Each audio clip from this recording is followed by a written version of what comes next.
With all that's going on, it's incredibly easy to lose track of ourselves. If you're like me, you get wrapped up in all the things that you have to do or all of the things that people need from you, and you just get tunnel vision.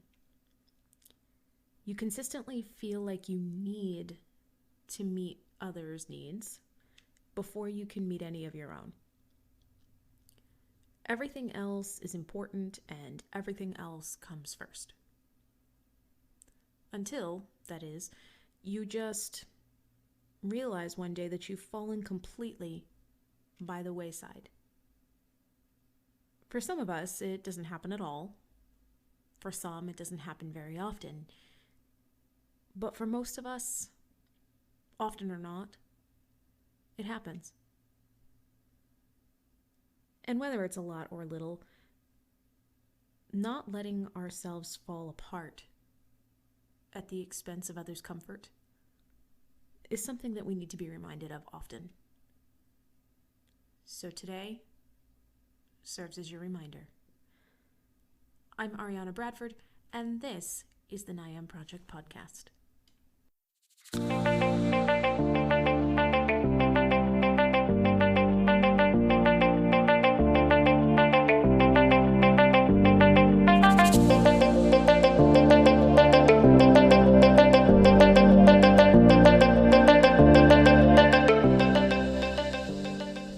Hey everyone, what's up? As I've mentioned, I'm Ariana Bradford, and this is the NIAM Project Podcast, and you are listening to Season 2, Episode 10, 7 Days of Self-Care for Mom, the Social Distancing Edition. I want to say that we need this reminder more now than ever, but let's face it. Parents in general, but mothers especially, have been struggling with remembering themselves pretty regularly for a while. Society puts a ton of pressure on us to want to keep going, even when we're running on empty, and that's a hard program to buck.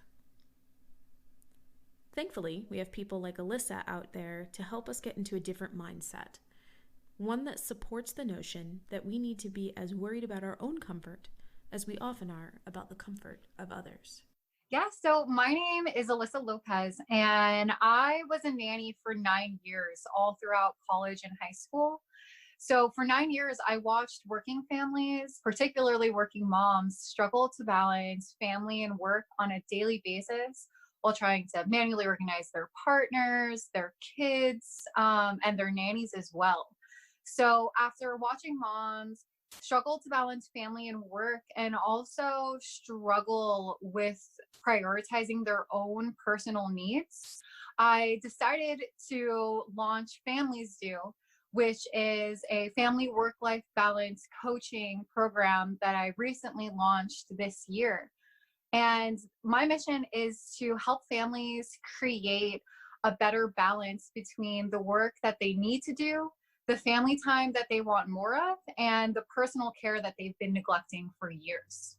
You sent me something that was really great, and this was kind of what started the conversation in the first place, that you have put together a pretty realistic and very, I think personally, very easy self-care regimen for a week for moms specifically during social isolation. Can you tell us a little bit more about that?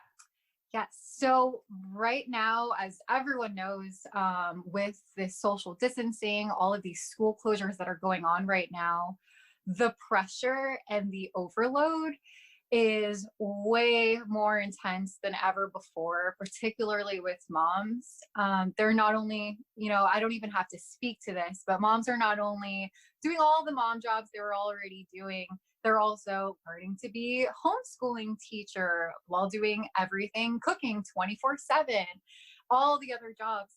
And I realized that the more and more moms that I'm working with, the moms that I'm talking to, they would constantly vent about how this pressure and how, they feel like they need to fix everything right away.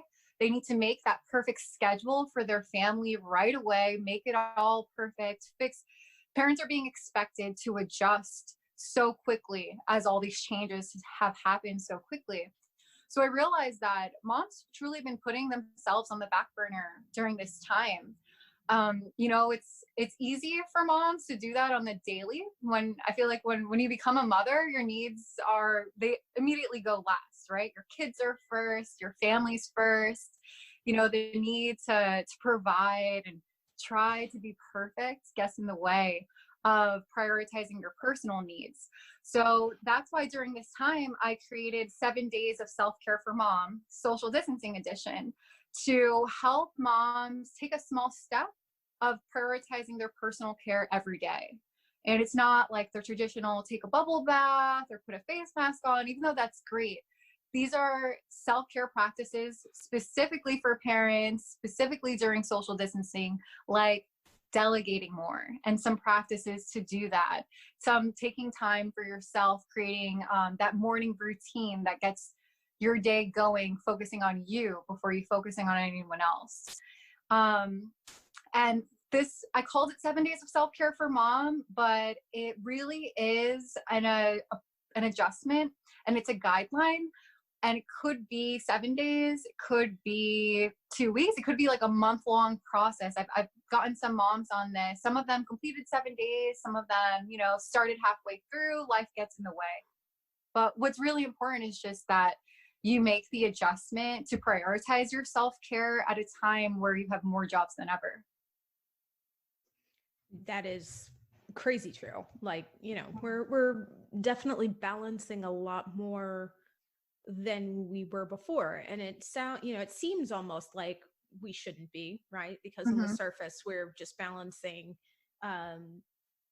homeschooling. And I don't say just as if homeschooling's not much. I just mean that, that's one extra thing, which doesn't sound like much, but we also have to take into account that this is a change for a lot of kids. And so suddenly they can't go see their friends, they can't go to the park. So we're also trying to balance their emotional well-being as well as their schooling, and the emotional well-being of our spouses, if you have one, or your own emotional well-being. And those are a lot of very heavy things to do. And I think the point that you made that I really appreciated was the fact that it is very easy for us to get so overloaded with everybody else's problems that we forget that we still need to be focusing on ourselves.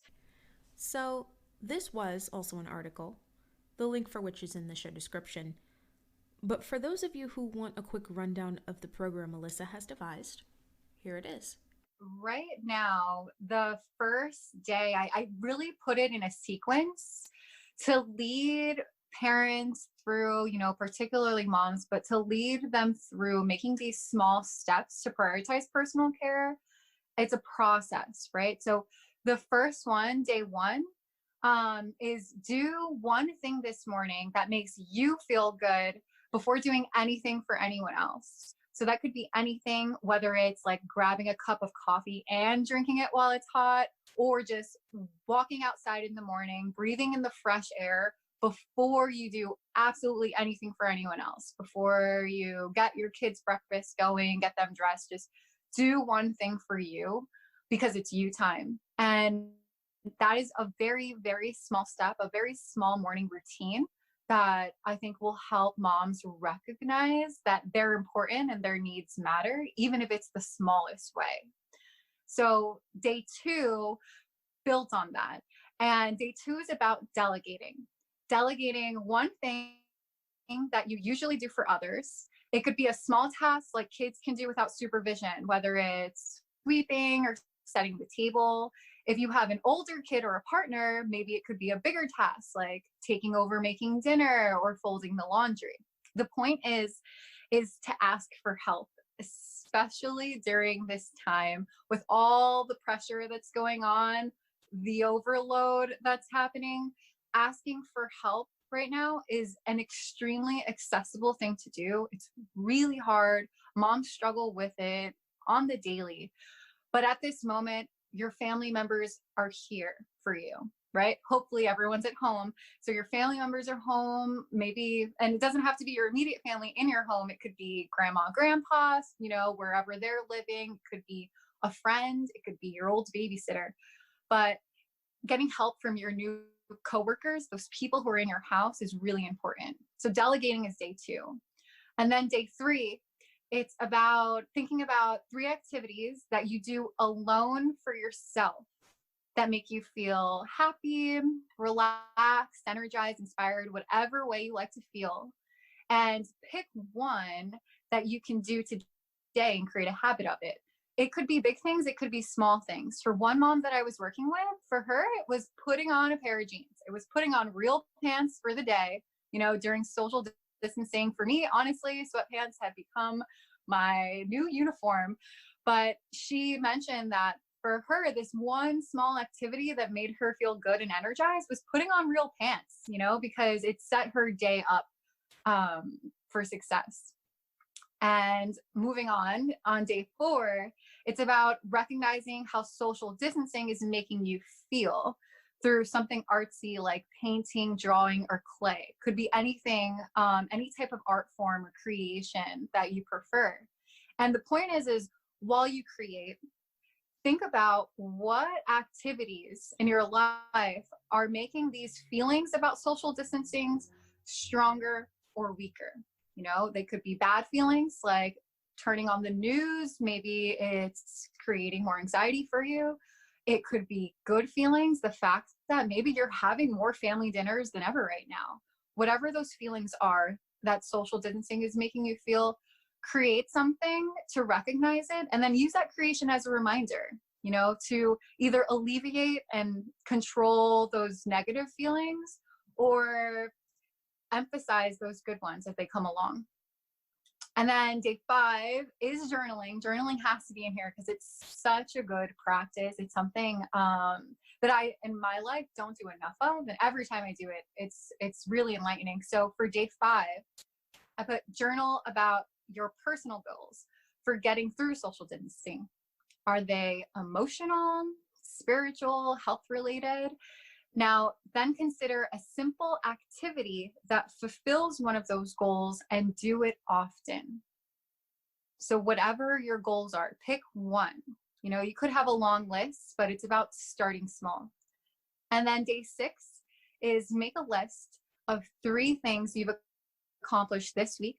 It could be that day, it could be that month, but make a list of 3 things you've accomplished for yourself.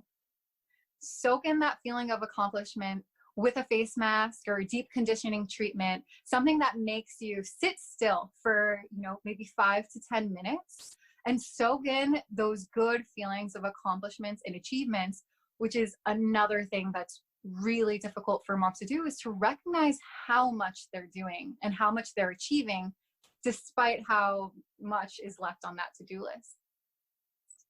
And for the final day, day 7, is to write yourself a love letter and to promise to continue at least one of these challenges every week, because when you take better care of yourself, you take better care of family. And that's really the whole message here. It's about, don't rush the process. When you take better care of yourself, you can take better care of family.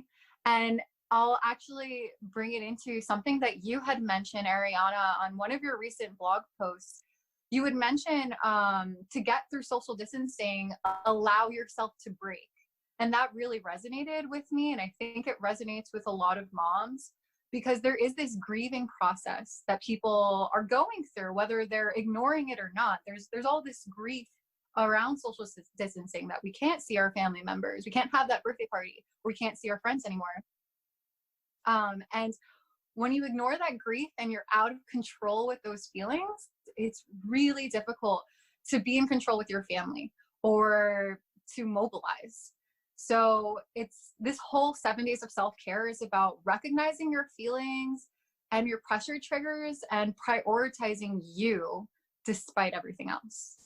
And it's funny that you bring that up, because I was actually just about to say that I like the fact that there is an emphasis on admitting that you feel certain things, because I have noticed that because we're in such an unprecedented situation, a lot of us don't know what we're supposed to do with certain feelings, right? Like, we're aware that this sucks, and so we're comfortable saying that part. But I've noticed that there seems to be a fear among a lot of us to admit if we're enjoying the extra time with family. We're afraid to admit that. I have noticed, I posted this on my personal Facebook a long time ago, not too long ago, obviously, but like with some friends, fairly recently, where I mentioned that I was supposed to have been flying down to Austin, which is, one of the cities that I'm from, with my friend for a mom vacation type thing this upcoming Friday. And because of what's going on, obviously, I am now not going. And I felt a sense of mourning. I felt a sense of sadness. And I was kind of telling everybody, listen, I completely understand that we need to be thankful for the things that we have. That is true. But ignoring the fact that you are sad that you won't be able to have a birthday party, as you mentioned, or that you won't be able to go on a trip, or that you miss the park, or, that you miss having weekly nights out with your friends, whatever it is, those are still things that were important that have been lost. And Mhm. I do feel like there is a lot of focus on, for many other things, on how to get through the physical, but I just really appreciated that there was a focus on the mental with you as well, because that's a huge part of it. You could set up all the schedules you want, you can do all the things you want, but if you're still not allowing yourself to be sad sometimes, and stop me if I'm wrong, but it seems like that would be something that would get in the way of you being able to hold things together for very long. Yeah, absolutely. So everyone's going through a roller coaster of emotions, right? Parents are going through it, but also your kids. Your kids are going through a roller coaster of emotions. So there's all these pressure triggers that are happening, whether it's yours or your kids, that we all have to like take a step back and recognize so that you can rise above it, right? Maybe for kids, some pressure triggers are learning this new tech that comes with their online schooling. Maybe it's like a certain subject that's way harder now that you're not in a classroom environment. For parents, it definitely has a lot to do with the overload, a lot to do with, kids constantly demanding your attention, even though you're trying to do All your day job, or long. maybe you're just trying to maybe you're just trying to get a moment to yourself that, isn't actually possible anymore. But one of the biggest things actually that I was talking to one of the moms that I'm working with, and she said to me something that really struck me was that the fact is that none of us have experienced this before. We don't have the answers that we normally do, right? So we can't go to kids. We can't say, this is hard for you, but don't worry, I've been there. I've dealt with this in the past. I'll help you through it. So she said, how can I teach my kids if I'm learning at the same time and doing my job and cooking you dinner? That's true. That's very true. Something's got to give. And I think it was on an earlier episode that a friend of mine said this, and I'm really partial to the idea. She said that some days you've just got to have a goal, and one goal in mind. Like one day you've got to say, okay, this is the day that I'm going to rock it at work. And then the next day is, today is the day that I'm going to rock it at being a parent. And, that you kind of have to make one day at a time about one thing at a time. Because if you're trying to focus on, like you said, cooking dinner, doing homework, taking care of everybody all at once, you only have so much energy, and you're putting way less energy between so many more things.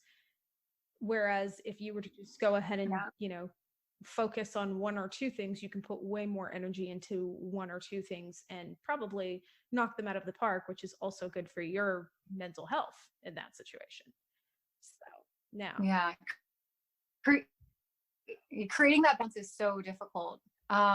It's so difficult. Some people, right? So all of these resources are coming out about those COVID-19 daily routines, all of these amazing resources from teachers and education providers about all these homeschooling worksheets and tips. But it's also, right, putting a ton of pressure on moms to be this like best homeschooling teacher ever.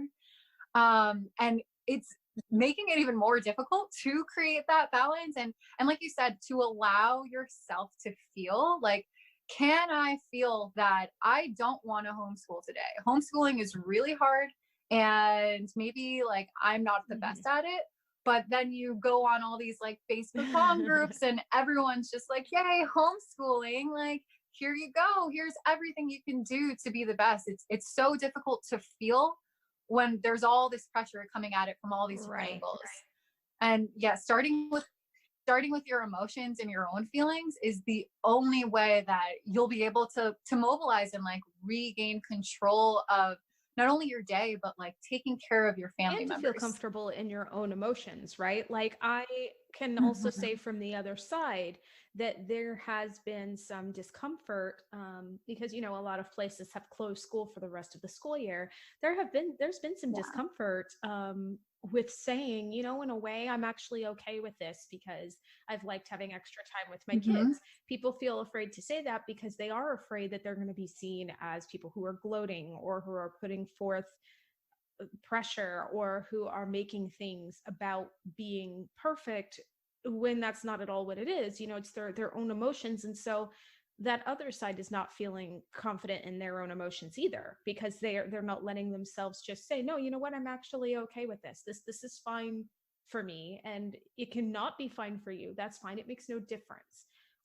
So yeah, Hmm. that's a really good point, that feeling comfortable in your own emotions and feeling confident in how you feel, and knowing that the way that you feel is valid, whether it's on the positive side or the negative side of things, is going to help you Absolutely. stop feeling like you are taking in influence from literally everybody else, because then it's terrifying. You're balancing how you feel with the way everyone else feels, and that's just that would be too much in a regular situation. Especially Yes. too much when you're dealing with this. Yeah, Yes. for sure. Yeah. And you're dealing with your kids' Yeah. feelings, right? When they're sad or when they're angry, you're getting angry. And to your point, one of the moms that I work with mentions that she's actually really happy right now. She said that she's had the most family dinners like in a row in one sitting in like 20 Wow. years with her family right now, because like her husband works nights, and she's kids of like all different ages, and there's a lot of moving parts. So when this gets back to normal, right? Because we will get back to normal at Hmm. some point. She said that she knows that these, or she believes that these family dinners will probably have to stop. So she's really enjoying these better habits that her family's creating. They're going on more walks together. They have more time to spend with each other. If like her kid starts crying over this online math homework or something, they're allowed to take a break and go for a bike ride or something to Yeah, readjust. and that's going to be hard for everybody, I think. I was thinking about that too. And my son was just having a bad day. It was just everything was an Mhm. argument, everything was a fight. He just didn't want to do anything. And, I was able to tell him, "Hey, go take a break. Go to your room. Go to your room, calm down, we'll talk." Yeah.